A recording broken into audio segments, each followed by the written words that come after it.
Creative presentation. So, yung presentation ko, it is through songs. So, here are my songs for you. Yay! Hindi siya mag-base. Hawakan ko na lang. Okay. So, first song. We're all in this together once we know that we're all stars. And we see that, okay, so, redefining Gabay to the scholars community. So, alam naman natin ng Gabay ang organisasyon na tumutulong sa mga scholars na pumunta sa Ateneo de Manila. So, yun nga lang, hindi lahat ng scholars, yung sector ng scholars na tatap natin. So, naisip ko, what if bigyan natin ng kanya-kanyang activity yung bawat sector para mas matutukan natin sila bago natin sila pagsama-samahin sa buong scholars community. At para na rin mas maging involved sila at malaman nila kung ano ba talaga ang ginagawa ng Gabay para sa kanila. Okay, next. It's not about the money, money, money. We just want to make the world dance. Okay, hindi siya, may just.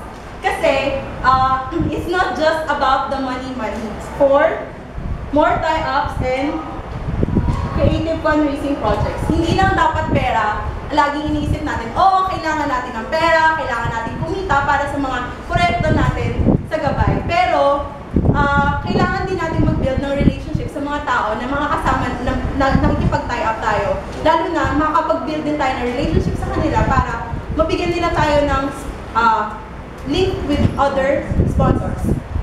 Yan. Next.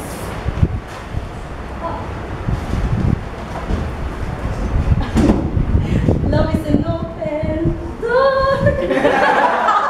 There can be so much more with you. Okay, strengthening the membership formation programs. Okay, so yung mga programs natin like Chill, Area, Angel Soul, alam natin na tailor din for our members, especially sa mga bago. Pero nakakalungkot lang kasi minsan yung mga pagdating yung mga second year, bigla sila nawawala, mga pagdating ng third year.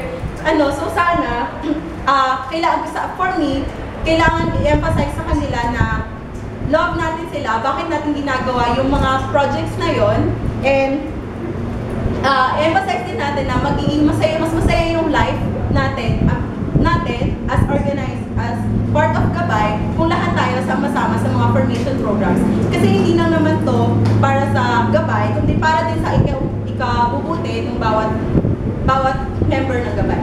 Okay? And my last one. Oh my God, Princess Jasmine, since I'm Jasmine. I'm sobrang sabaw, sorry. A whole new world, a new fantastic point of view, a dancing place I never knew. Okay, so redefining the area program. So, reinforcing the area program. Bilang isang EDOC girl, I'm an EDOC girl, nakakalungkot lang na sa dami ng tinetext ko bilang area tutoring head, 200, kukunti lang yung pumupunta, 20.